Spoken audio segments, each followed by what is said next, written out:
Going back on the record, the time is 1:57 p.m. Ms. Hofeller, have you had any communications with a David Gersh? Not that I can recall. Have you had any communications with someone named Elizabeth Theodore? No. Any conversations or communications with Daniel Jacobson? No. Any conversations that you can recall with anyone that works for Arlen Porter besides Mr. Stanton Jones, the conversation we've already discussed? No. Any conversations with anyone working for Pointer Spruill besides the conversations that you've had with Mr. Spies and Miss Mackey? No. Have you had any conversations or communications with Mark Elias? No. Have you had any conversations or other communications with someone named Aria C. Branch? No. Have you had any communications or other written communications with Abba Khanna? No. Have you had any communications with anyone working for Perkins Coie? No.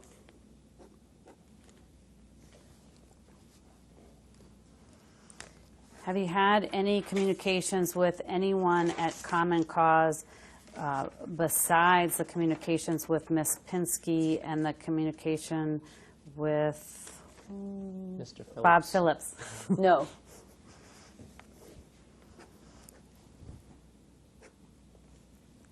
Are you a member of Common Cause? No. Have you ever worked for Common Cause? No. Have you ever told anyone that you were working for Common Cause? No.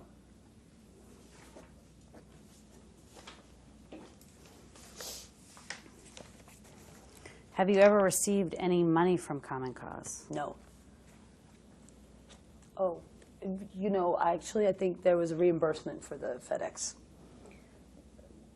And in the form of a check. The reimbursement for the FedEx, and you're referring to the FedEx for shipping the documents to Arlen Porter, Yes, correct? I provided them with a receipt, and they provided me with a reimbursement for that amount. Other than the reimbursement for the shipment for the box that you sent via FedEx to Arlen Porter, have you received any other monies from Common Cause? No compensations, no considerations, no money. Have you at any point in time received any monies from anyone at Pointer Spruill? No. Have you received any monies at any point in time from anyone at Arlen Porter? No. Have you received monies at any time from anyone working for Perkins Coie? No.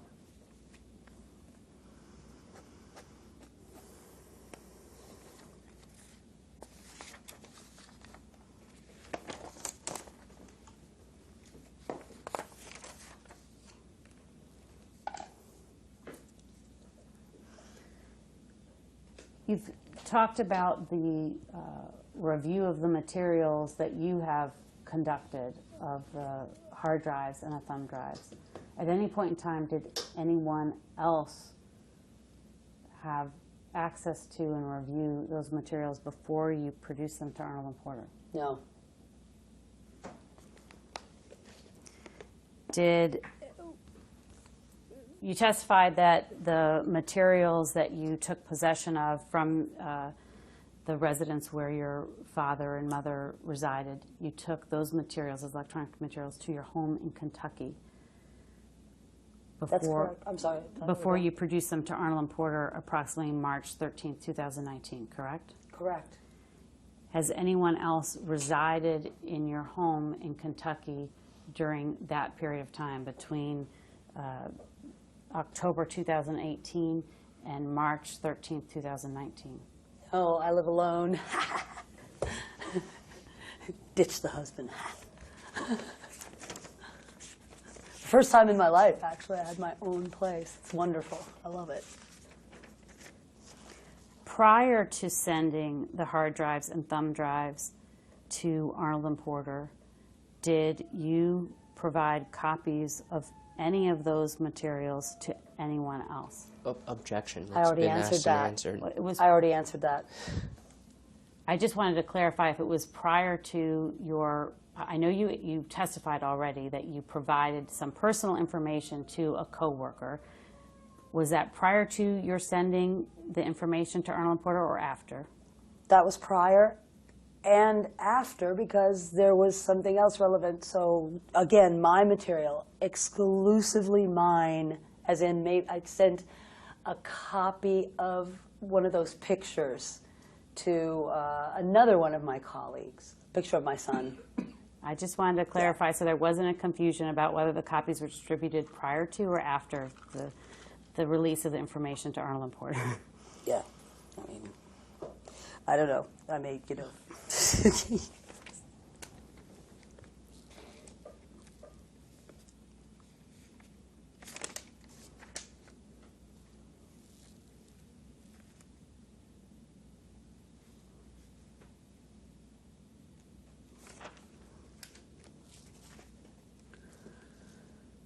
You testified earlier that before you made the production of the materials to Arnold and Porter, that you did have some conversations with your mother about the fact that you were going to produce those materials to Arnold and Porter, correct?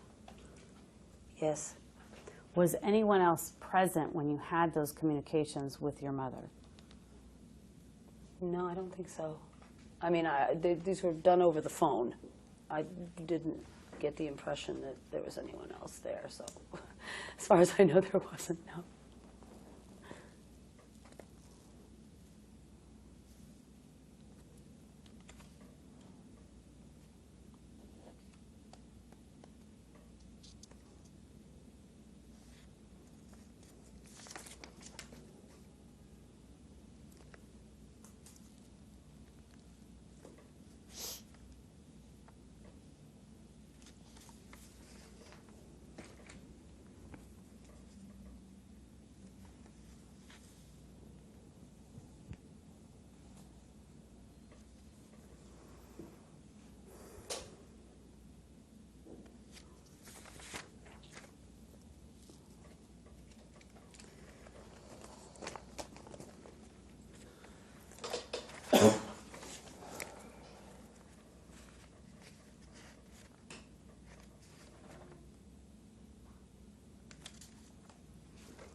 These aren't 3 and 4. The right pen's very important. 3 is on top, 4 is on bottom. Oh, sorry.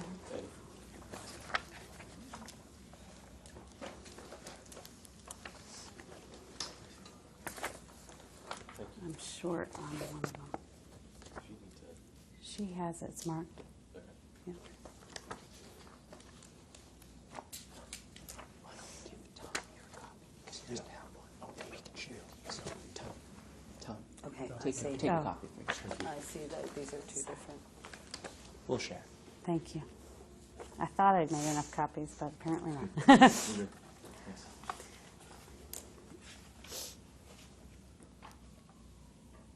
Ms. Hofeller, what's just been put in front of you marked as Exhibit 3 and 4. Focusing first on Exhibit 3, do you recognize Exhibit 3 as a copy of the subpoena that was issued to your mother, Kathleen Hofeller, on or about January 15, 2019? I see that it is, but I don't recognize it. Okay. Had you ever seen, I know you testified earlier that you were aware that a subpoena was issued to your mother in this case. Had you ever seen a copy of the subpoena before today? Actually, no.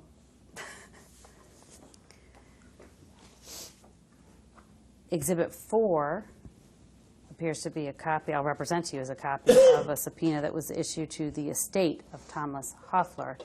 I know you testified earlier that you were aware that a subpoena was issued to your father's estate. Had you ever seen a copy of the actual subpoena? No. Put that aside.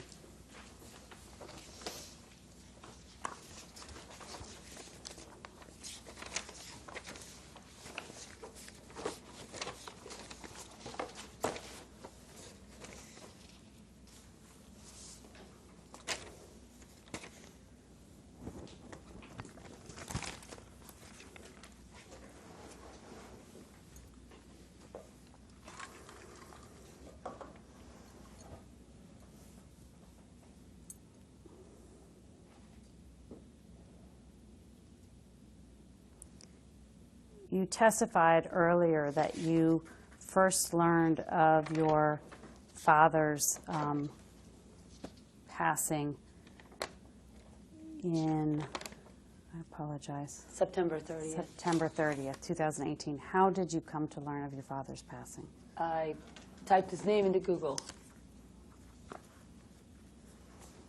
and saw the New York Times article. That was his obituary. What had prompted you to search for your father's name that day? I had a feeling, a hunch, something might be.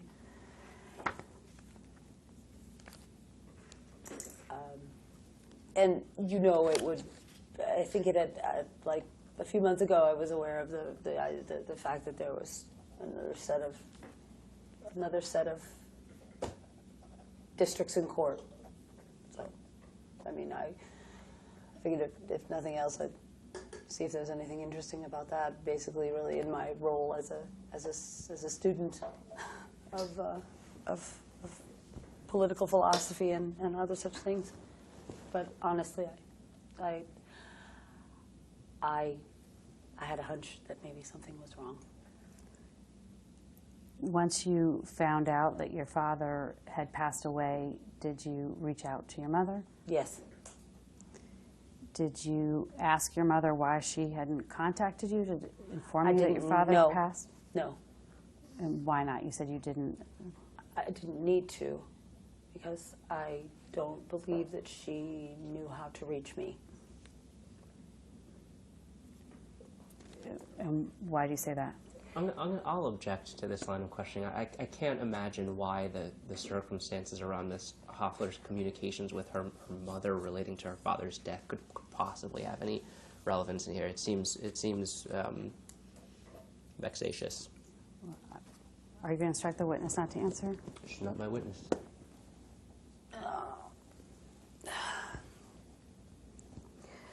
I was, let's see. No, I didn't ask her why she hadn't contacted me. Had there already been a funeral service for your father at that point in time when you learned of his passing? Object again. It's, I think it's inappropriate. I know as much about it as anyone who read the New York Times obituary. I take it you did not attend a funeral service for your father, is that correct? Objection.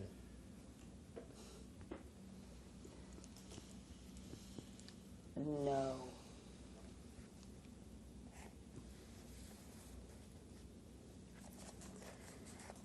You testified that earlier that you had not spoken to your father. The last time you'd spoken to your father was July 2014, prior to his passing in August of 2018, correct? Yes. Had you followed your father's work in any way between July 2014 and August 2018? No, I'm going to object.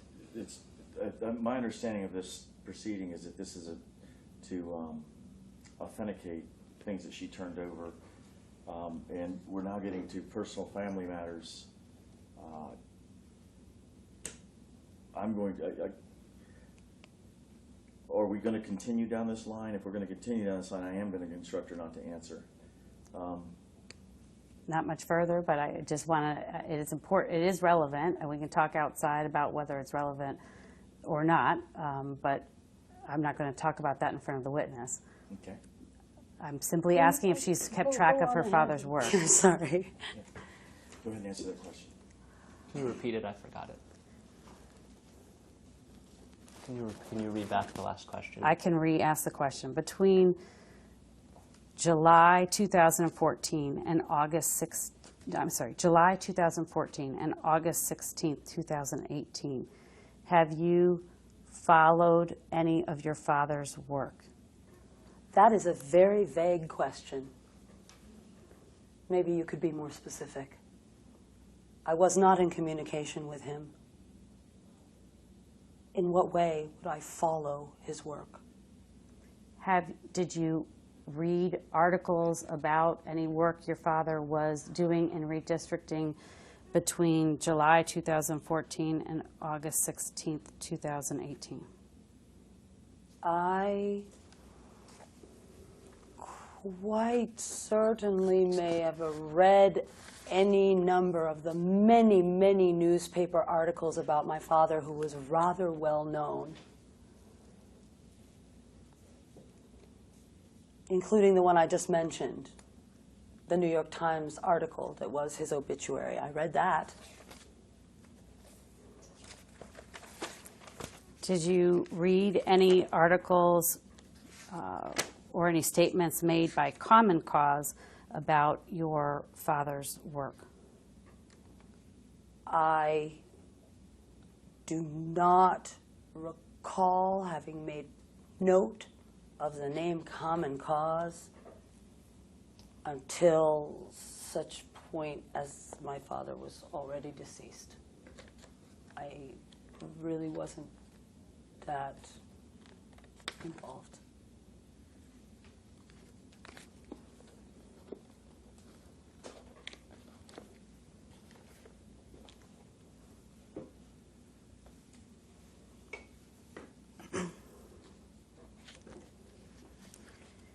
Ms. Hofeller, have you ever been charged with a crime? Objection.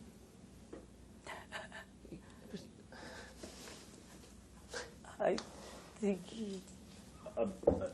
This is totally inadmissible. I mean, this is absolutely inadmissible. Don't answer that. Go ahead. You're going to instruct her not to answer? I am instructing her not to answer that question. Okay.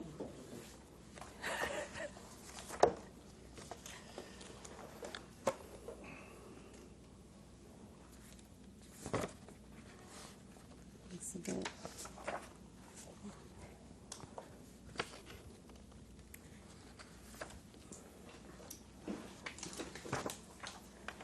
it's going to check my sensitivity clearance, isn't it? Oh, wait, did I give you one that's got any markings on it? I don't think so. No. Here. That's all right. No, that's all right. Thank you. I'll give you one second. Sorry, I just. Oh, more. Please. Yeah, okay. Thank you.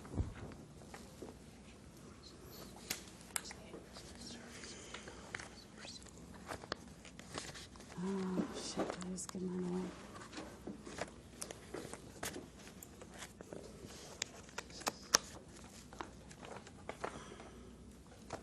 Somehow I've lost mine.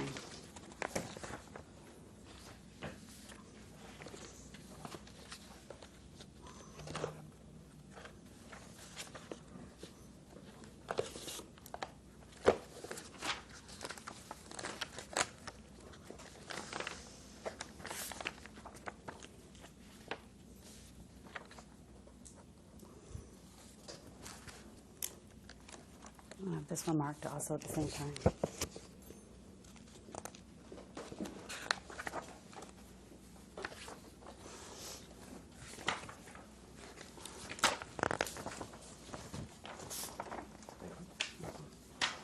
These are 5 and 6. Yes.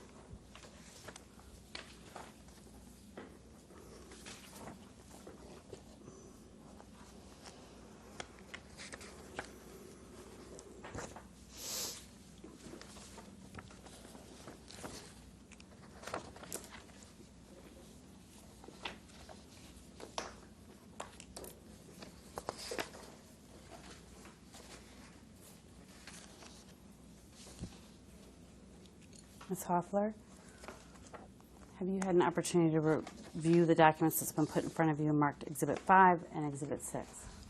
Well, let me look quickly at 6.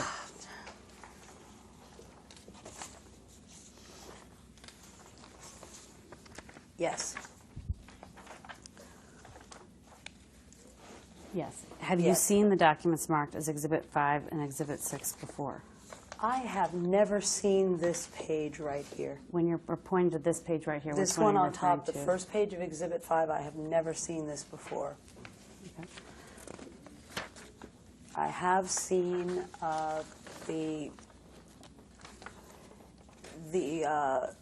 this page is familiar to me. And when you're saying this page, I just want to reflect for the record, on the document marked as Exhibit 5, you're referring to the second page, which has the caption Notice of Hearing on Incompetence Motion in the Cause and Order Appointing Guardian Ad Litem. Yes. Okay. And have you seen the third page in the document? No.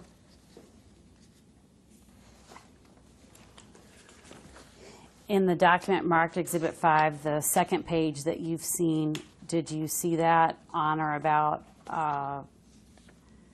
October 29th, 2018, that there was going to be a hearing for your mother regarding her whether she was incompetent or not?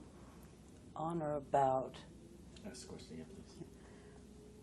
Do you recall when you first saw the second page of the document marked Exhibit 5? Yes. When? I think it was a few days later. A few days later After from it was when? filed. A few days after it was filed. I mean, I guessed that it was filed on the 29th, considering that there's a stamp there. I did not see it on the 29th.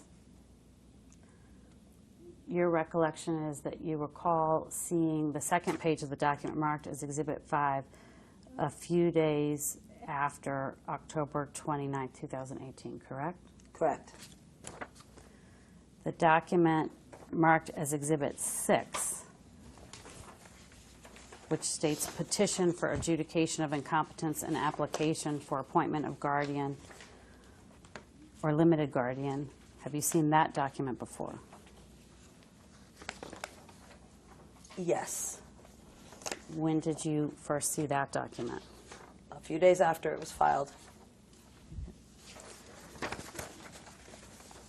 You understood that one of the grounds that was asserted by the petitioner for seeking to have your mother found incompetent, if you refer to the Yes, I second understand what's page, written here.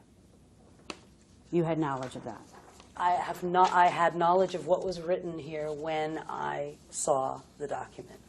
And when you're referring to what was written here, you are referring to on the second page under paragraph 5, there are 4 grounds listed as the grounds for seeking to have your mother found incompetent. You understood those, correct? Objection is to characterization. Their allegations, I understand, I'm parsing, I'm being a lawyer, but there are allegations, not to the extent that you're saying they're grounds, they're verified or they're true. Do you understand their allegations? I understand that they are allegations. I'll re-ask the question, Ms. Hofeller.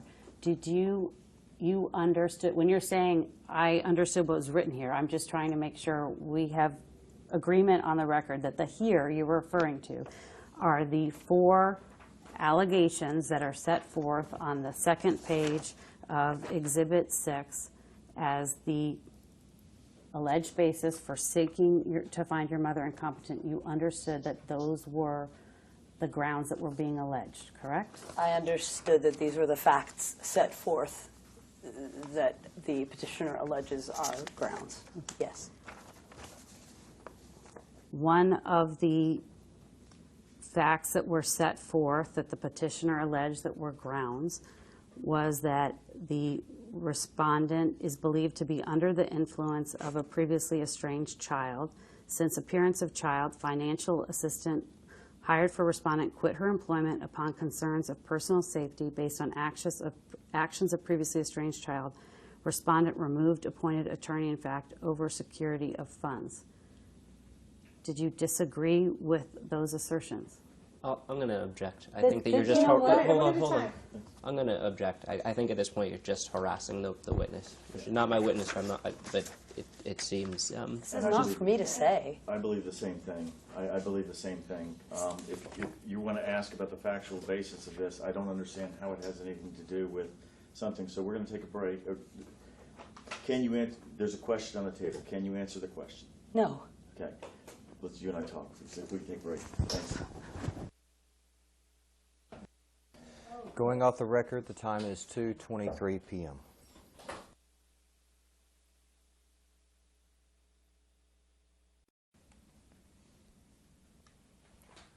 Going back on the record, the time is 2:37 p.m.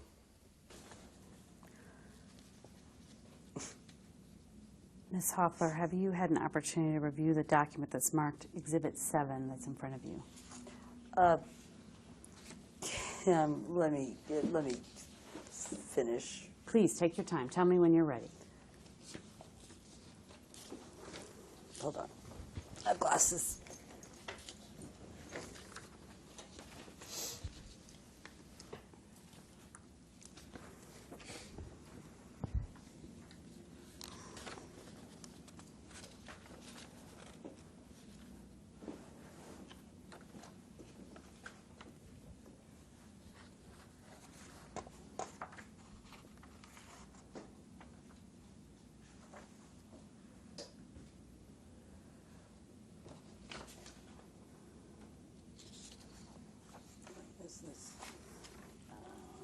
Was this filed? What is the date on this? I don't see the date that it was filed. Is it on the second page? The document is dated on page 4, November 5th, 2018. Oh, okay. All right. All right. I've reviewed this. Ms. Hofeller, my first question is, have you, prior to today, seen the document that's marked as Exhibit 7? I don't believe that I did ever see this one. No. No. Were you at any point aware that a guardian ad litem had been appointed in the incompetency proceedings related to your mother? A guardian ad litem, Yes. as in the guardian ad litem, Aaron Riddick. Ask again, was I at some point aware that a guardian ad litem had been appointed? Yes. Yes. When Yes. did you first become aware of the appointment of a guardian ad litem? I think that was part of the original petition. Yes, it was. Aaron Riddick was appointed guardian ad litem when the petition was filed. When that was served, I was aware of the fact that a guardian ad litem had been appointed for my mother. Did you ever have any communications with Ms. Riddick? No, she never reached out to me. Did you ever reach out to Ms. Riddick directly? No.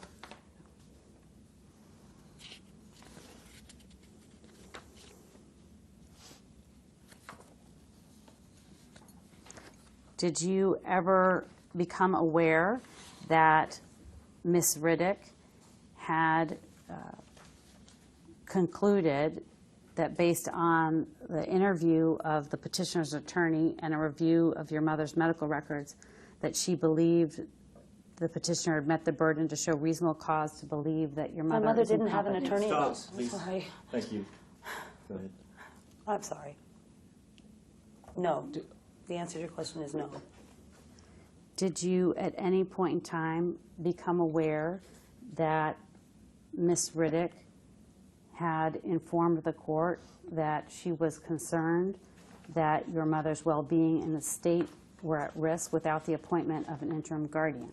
Not really, no. No. No. Were you aware that the guardian ad litem had informed the court that you had had, until recently, an estranged relationship with your mother? Was I aware that Aaron Riddick specifically said that I had a previously estranged relationship? Yes. I don't think I was aware specifically that Aaron Riddick said that, no. No, I wasn't. Can you provide Exhibit 8, please, to the witness?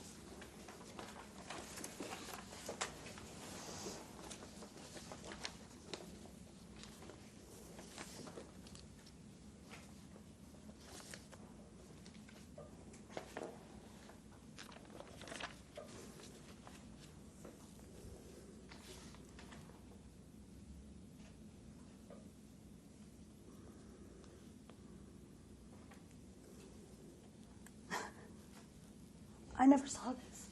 Sorry.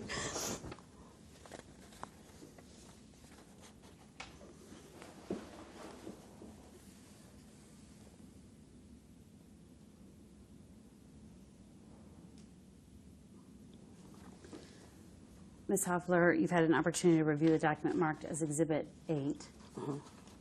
I believe you said a moment ago you've not previously seen the document marked as Exhibit 8. That's correct. This is the first time you've seen the document marked as Exhibit 8. Yep.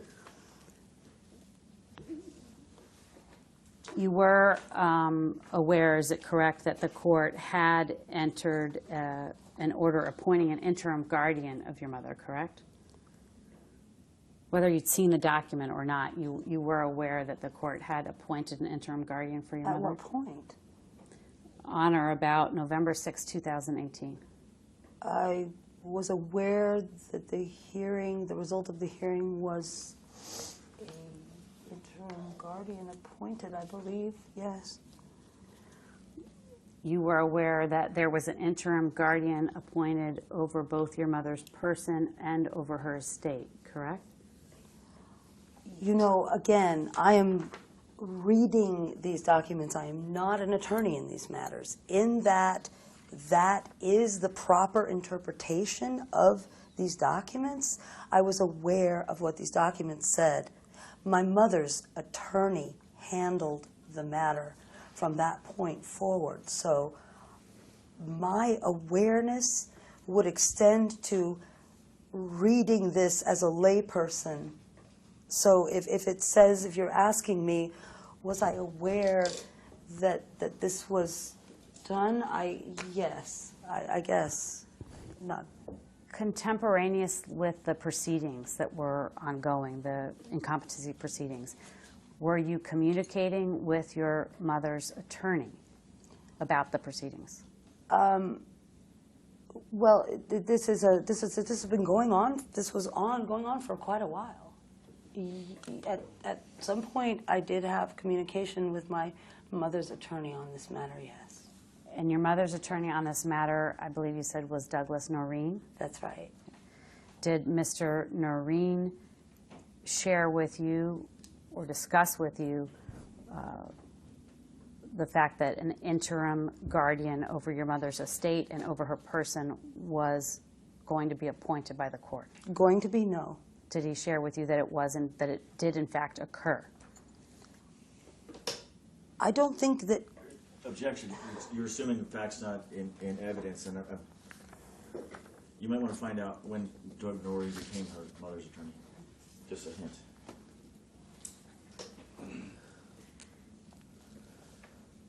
Go ahead and answer the question to the best, if you can, please.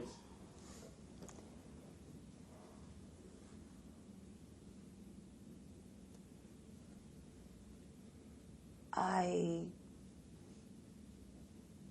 think that the moment when I finally saw the result of that was after Doug Noreen was retained, that I saw the paperwork. Otherwise, I would not really don't tend to be in communication with the Wake County Court as a matter of course. Did someone represent your mother prior to Doug Noreen entering his appearance and representing her in the incompetency proceedings? No. When did Mr. Noreen first begin to represent your mother? I think that his first conversation with her was 1 or 2 days after the preliminary. What preliminary? The one at which apparently the interim guardian, the one requested in these documents that I explained that I had seen. 1 or 2 days after the document that's marked Exhibit 6, the petition for incompetence? Yes, wasn't there a...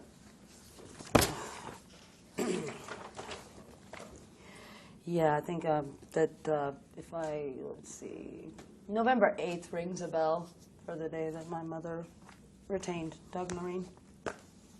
November 8th, 2018. Yeah. Okay.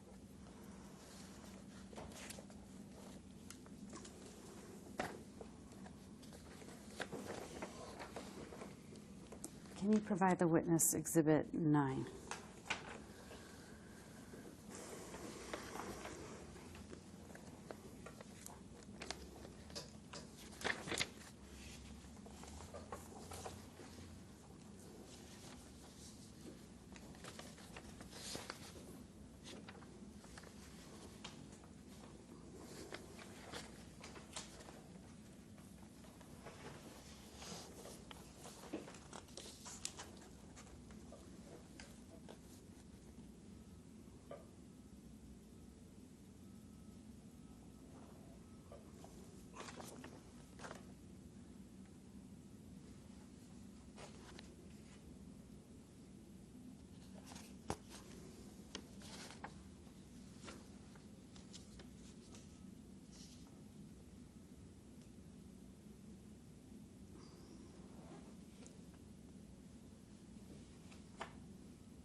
Ms. Hofeller, actually, before I review Exhibit 9, I had one follow-up question on Exhibit 8, if I could turn your attention back to Exhibit 8.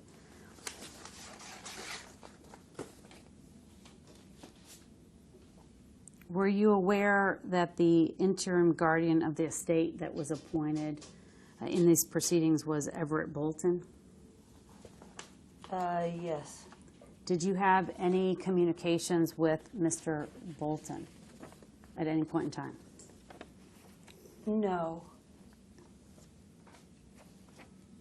No? No. Thank you. Were you aware that the Wake County Human Services was appointed as the interim guardian over your mom's person? Was that the name? I thought it was Lifelinks. Oh, that was the one they suggested, maybe. I was aware that it was a body of some sort rather than an individual. Did you at any point in time have any communications with anyone at Wake County Human Services? No. Turn your attention to Exhibit 9. I believe you had an opportunity to review that a few moments ago, correct? Yeah. Have you seen the document marked as Exhibit 9 before today? I don't think. Okay, report of the Guardian ad litem. I think I reviewed it briefly.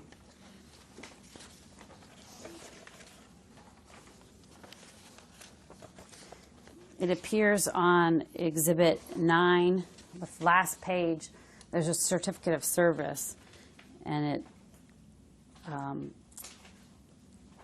reflects that. Do you see the last page there? Oh, okay. I was like, this isn't. On that page, it reflects that Tom Sparks is listed as your attorney. Yes. Yes. At this point in time, no, February 6, 2019, was Tom Sparks acting as your attorney in these proceedings? What is this proceeding? I want to make sure you understand. Sorry. The incompetency proceedings for your mother. Yes. When did you first retain Mr. Sparks in connection with your mother's incompetency proceedings? Was it December or January? I don't. It's all a blur. I think it was early January. It was after the holiday. No, it was. I think you got back to me during the holiday. What I felt was the holiday time. There you go. Thank you. I'm sorry. I can't. I keep track At this of all point in these time, February 6, 2019, was Mr. Sparks representing you in any other matters other than your mom's incompetency proceedings? Not. What else was going on there? You were having communications with Mr. Spies and Ms. only in Meeks. that. Only in that. I'm sorry. Only in that. He was kind enough to allow me to use his office address as a service address where I could receive service.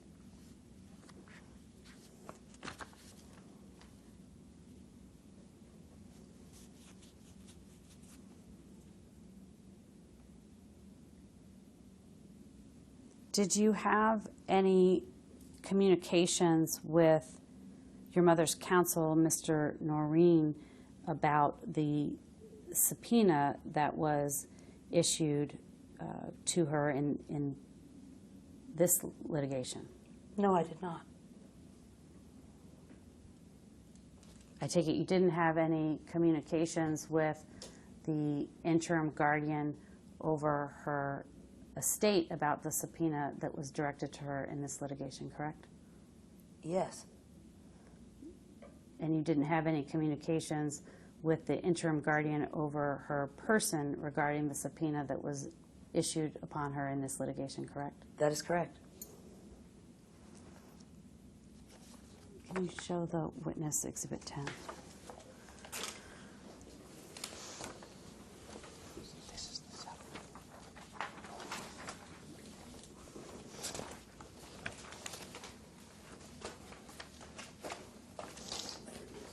Yeah.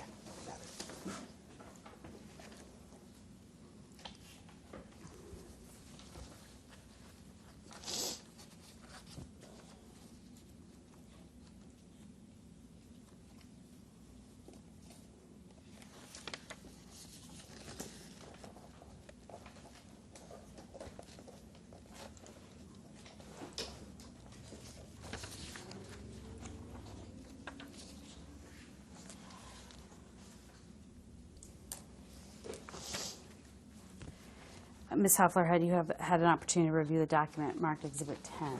Yes. Have you seen the document marked as Exhibit 10 before? Yes. When did you first see the document marked as Exhibit 10? Sometime after. I really don't know exactly when my attorney received. Sometime after when, please? The 7th day of February, 2019. Were you aware prior to February, the date on document marked as Exhibit 7, February 7, 2019, that there was a plan to dismiss the incompetency proceedings and submit to the court the settlement agreement that had been entered into among the interested parties? You know, I was represented by my attorney at that time, and he was in communication with my mother's attorney.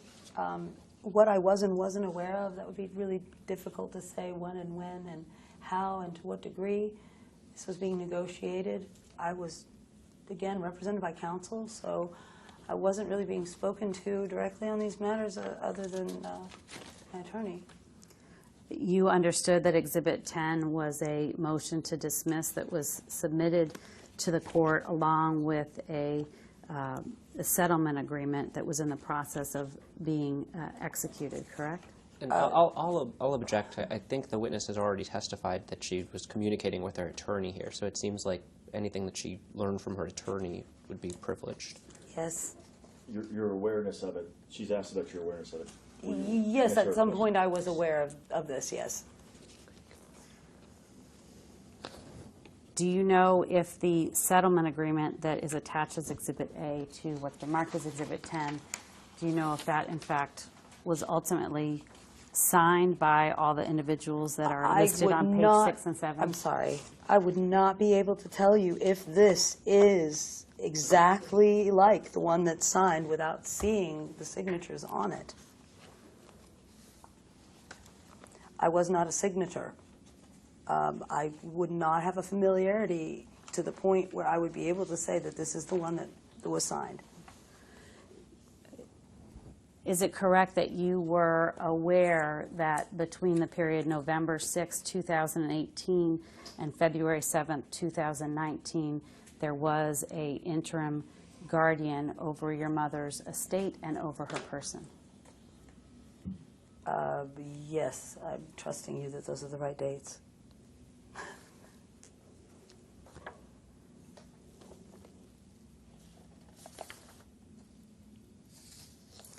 If I could just have a moment to look through my notes, I believe I don't have any further questions. I have a couple thoughts.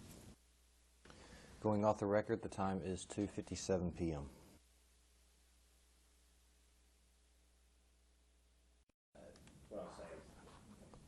Going back on the record, the time is 2:58 p.m.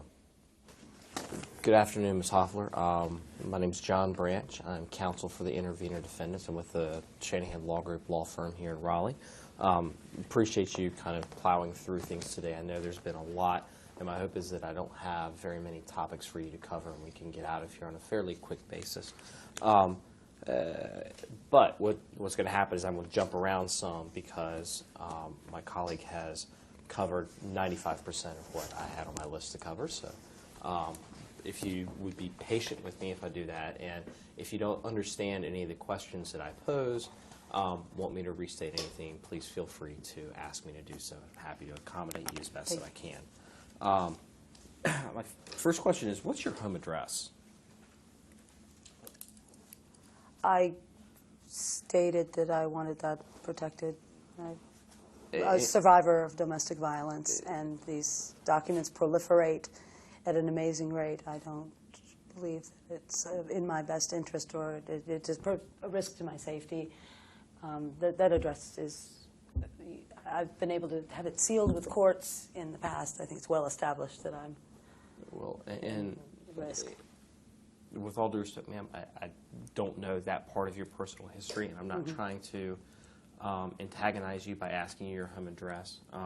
However, there's a process that the parties have agreed to with regard to having documents held confidential and highly confidential in the context of this litigation. And so what I would suggest is that if you're asking that your address that would be that the parties would agree that it is confidential or highly confidential, I'm certain that we would not have an objection to it so long as we... She can be served at my office. She's not going to deal with that. If you want to go to court and compel that, you can go to court and compel that, but Okay. she can be served at my office. And just so we're clear, for purposes of any later subpoenas that are served in the context of this lawsuit, trial subpoenas or any other documents, you're willing to be served through counsel here as opposed to at your house? At this time, are you willing to have that done?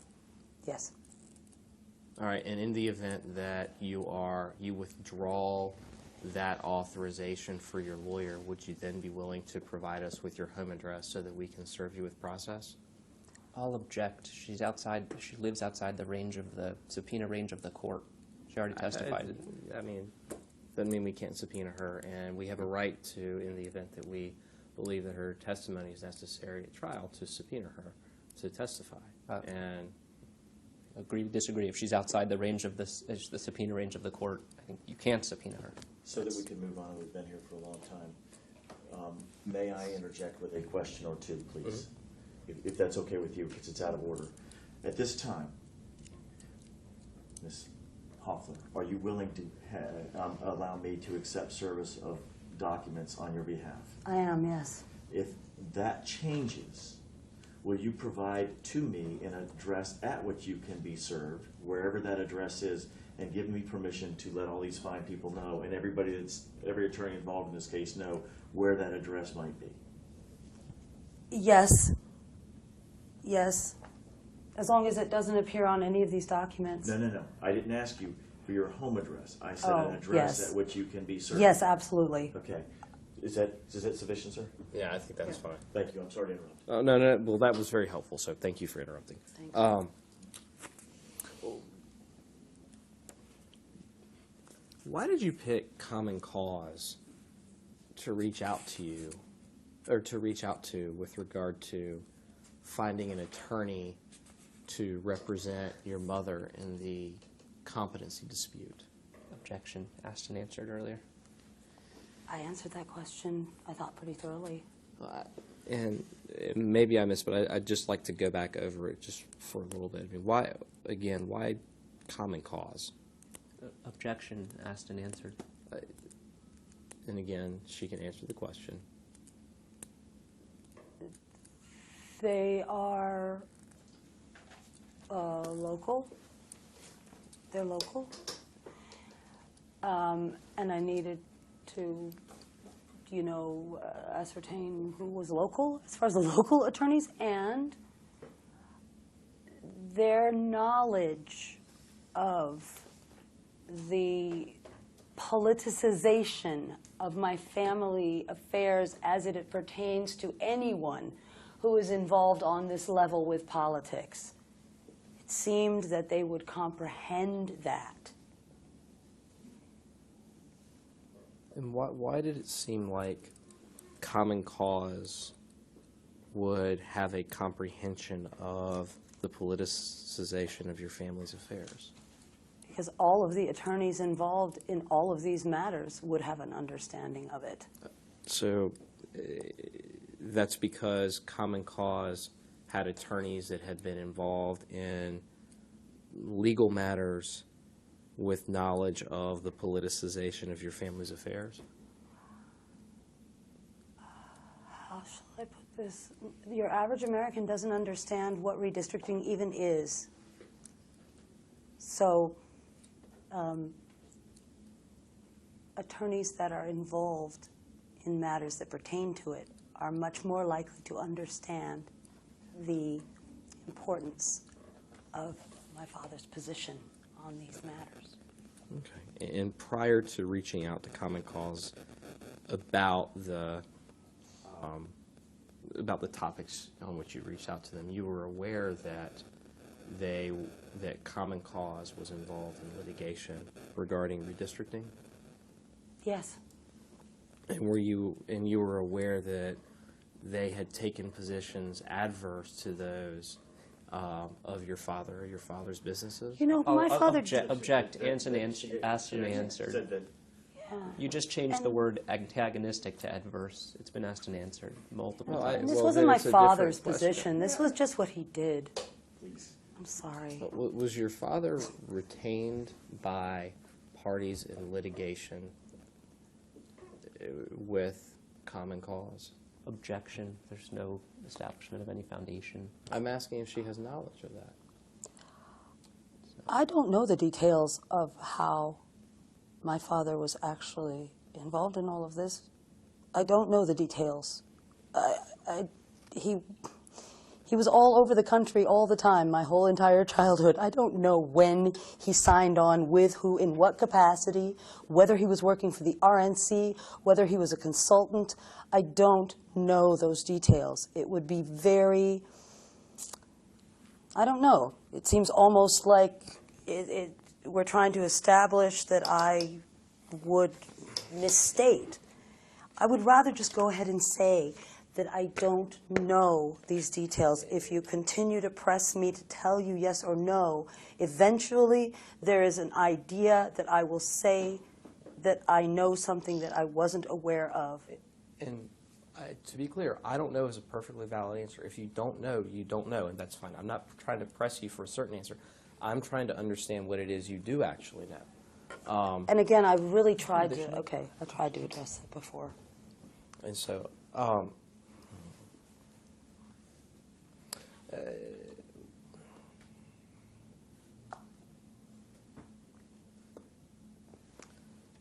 are you aware that the redistricting maps at issue in this case are ones that were passed by the North Carolina General Assembly in 2017? Passed by? You mean, no. No, I wasn't aware. Okay. Well, are you aware that redistricting maps are enacted laws by the North Carolina General Assembly in North Carolina? No. And you weren't, I believe you just testified that you weren't aware that the maps that are being challenged by the plaintiffs in this lawsuit are ones that were enacted in 2017. No, I didn't Okay. know any of those states or specifics. If, on the assumption that I'm correct, that the General Assembly passed the maps that are at issue in this litigation in 2017, would it be correct to say that you had no communications with your father about those maps that were passed?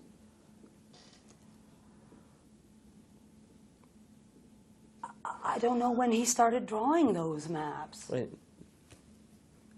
I was an only child. My father and I spoke about a lot of matters right up until the point when I didn't speak to him anymore. So I have no idea whether or not the maps that he was drawing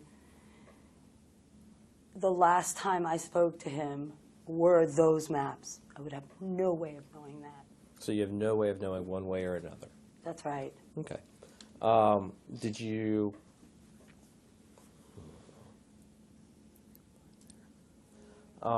What's...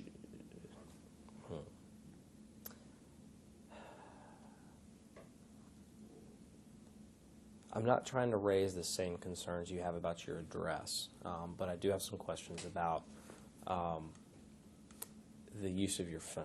And so The use of my what? your cell phone. And so I'm going to ask you what your cell phone number is. So are you willing to share that for the... No. Okay. Let me ask the question a different way. Have you used the same... Do you have a smartphone that is associated with the regular phone number that you use and give out to people? You forgive me for being a little bit concerned about where, I mean, what can I say? I mean,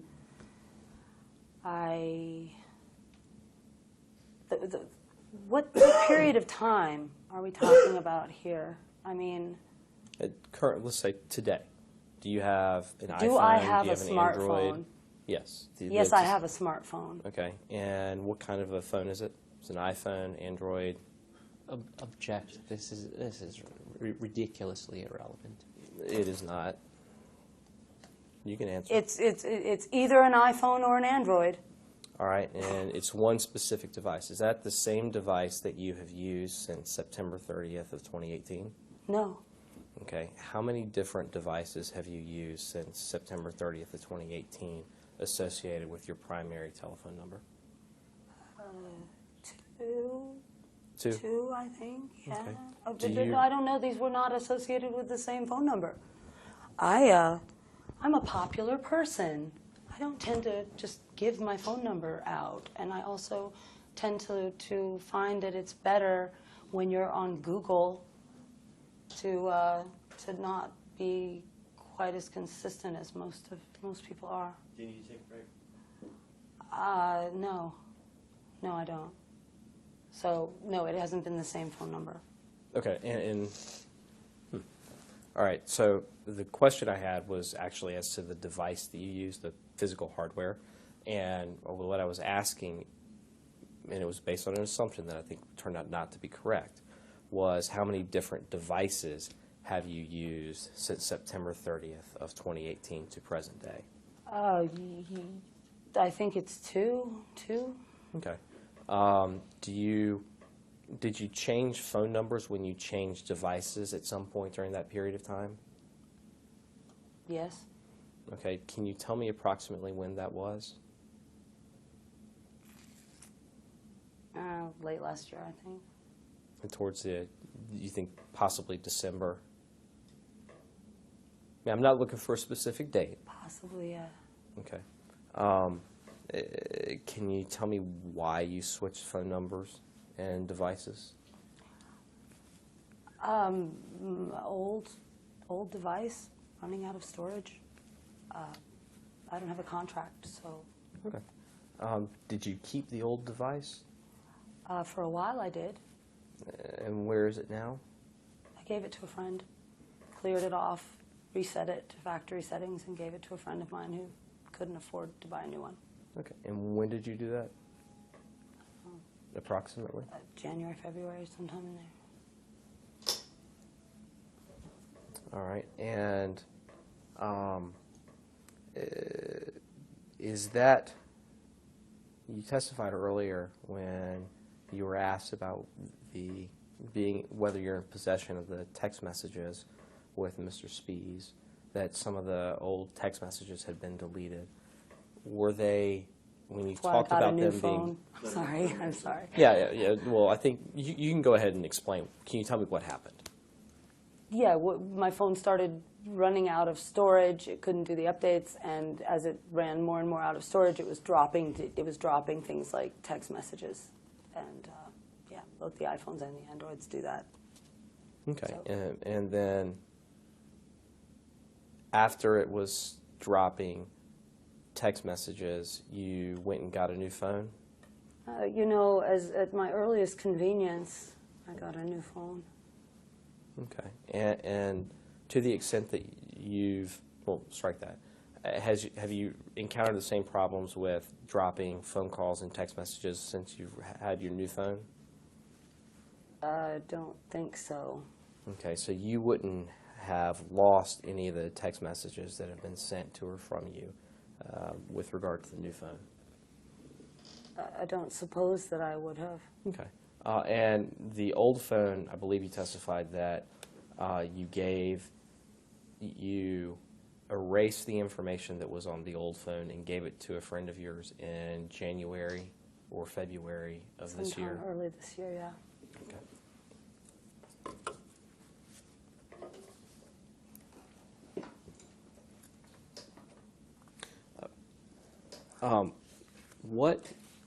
I'm shifting topics back to the devices that you turned over to Arnold and Porter in connection with the subpoena.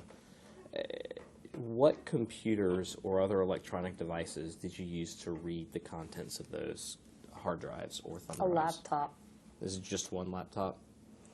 yes. And do you still have possession of the laptop? Yes, I do. Okay. All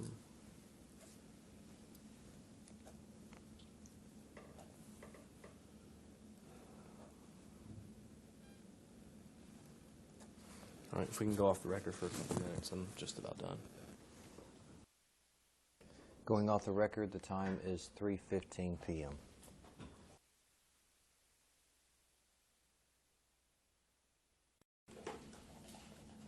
Going back on the record, the time is 3:18 p.m.